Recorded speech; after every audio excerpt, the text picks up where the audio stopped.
Hi, I'm Bonnie Lonsbury, and you're watching CCTV, Conscious Creation Made Simple. I'm here to answer your questions about how to consciously create a life you love. Today's question is from Matt, and he writes, "Hello, Bonnie.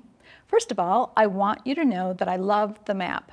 I listen to the audiobook and read the paperback, and I'm having major successes in seeing my dreams manifest into my life. My question is about the larger world.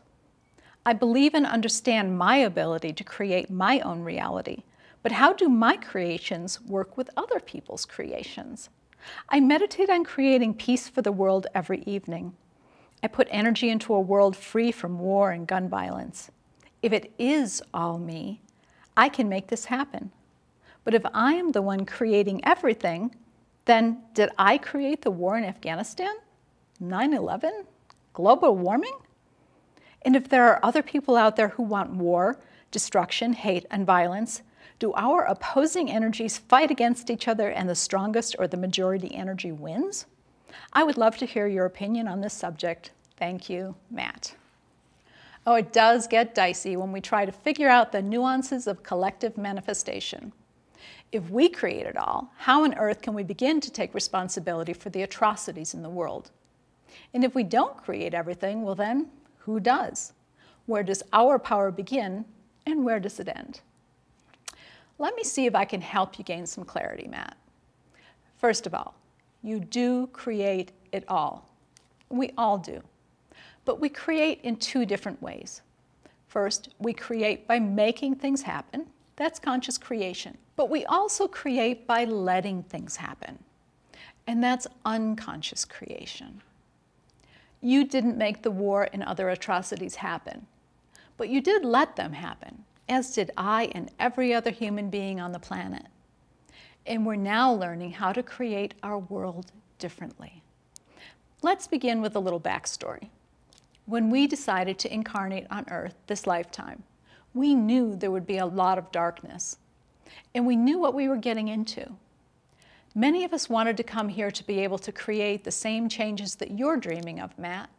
World peace, mutual respect, human dignity for all, and a sense of cooperation and love.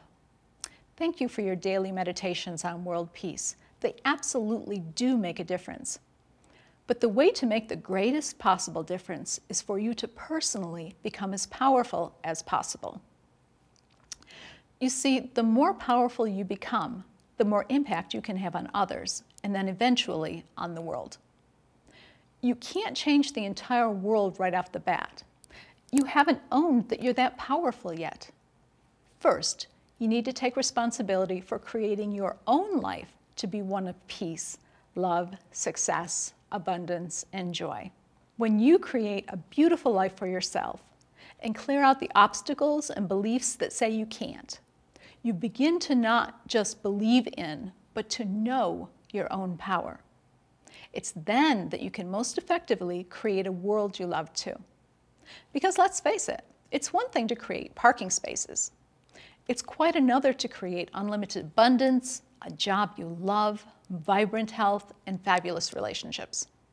And it's yet another level of empowerment that allows us to have impact on others and the world we live in. But don't wait to begin.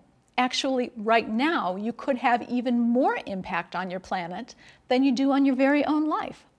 Why? Because sometimes people have less weight on world issues than the things that are happening right in their own backyard. So please know you can impact your planet now and even more so in the future. Now on to your next question, Matt. You also want to know how it works when other people want the opposite of what you want. You asked, if there are other people out there who want war, destruction, hate, and violence, do our opposing energies fight against each other and the strongest or majority energy wins? Well, it doesn't really work that way. You create your entire reality, and everyone else creates their entire reality. If some people really want war and destruction, they can create that reality. But if you create not being in that world, the two of you will simply be in different worlds. Let me explain. Let's start with the concept that we each have multiple possible futures. We actually have infinite numbers of possible futures, though some are more likely than others based on the energy we are currently emitting. That also means we have many possible future selves, right? And it's our choice as to which future self we become using our thoughts, our feelings, and our beliefs. Other people have those same choices too, and they have a variety of future selves as well, from the most healed and loving to the most damaged and hateful. So it's your job and the job of each one of us to align with our most light-filled futures, the most loving future selves of everyone else, and to align with a planet that is healthy, healed, and filled with love. How do we do that? Here's a 3-step process to create a beautiful world. The first step is to work on our own lives, as I've already said. It's impossible to create answers to our world crisis if our own life is in a shambles. We start with our own lives and become empowered. Yes, it's a comparatively smaller canvas on which to create, but it's a canvas on which you'll receive immediate feedback. And little by little, as you take responsibility for your own life, creating it more and more beautiful in every way, you'll also become more powerful. And then you can use that power to help create a new world. The second step is to know that you can create safety, security, abundance, joy, and love no matter what anyone else creates. This step trains you to observe the world without having what's happening in the world impact you in a negative way. Your happiness is not dependent on anyone else's. Your safety is not dependent on what others do. And your wealth is not dependent on anything happening in the economy. Do you know that in every major economic downturn in every country throughout history, there were those who came out smelling like a rose? Forbes recently ran an article titled, "Success in Any Business is All About Accountability." And the author, Martin Zwilling, said, "I have found that successful people are all about holding themselves accountable. They skip the blame and complain game and make things happen despite major obstacles. I view any evidence of a victim mentality as the kiss of death." I have to agree with Mr. Zwilling, and not just for entrepreneurs, but for everyone. The minute you give your power away to what's happening around you, it's the kiss of death for your dream. Stop being afraid of what might happen or is happening out there, and instead remember, you are okay if you create yourself being okay, no matter what happens in the world. That's not to say don't care about what's happening in the world.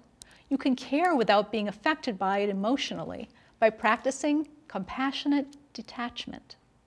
Remember that no matter how crazy the world gets, there may be reasons for what is happening that you don't understand. The planet and those on it have their own soul's path, and the most loving thing you can do for them is to stay out of fear, judgment, and send them love, while creating your own beautiful life. The third step to creating a world you love is to consciously create it. This is what you already are doing so beautifully with your meditations, Matt. And for all of you out there, can you imagine it? A world in which everyone worked out their differences in a mutually respectful way, where human dignity were enjoyed by all, where the planet and everything on it were respected, loved, and nurtured. We create a peaceful, healthy, whole, and mutually respectful world the same way we create everything else, by imagining it, by believing it's possible, by taking inspired action towards that future, by watching for the signs that it's becoming manifest, and by asking our unseen friends for help in creating it.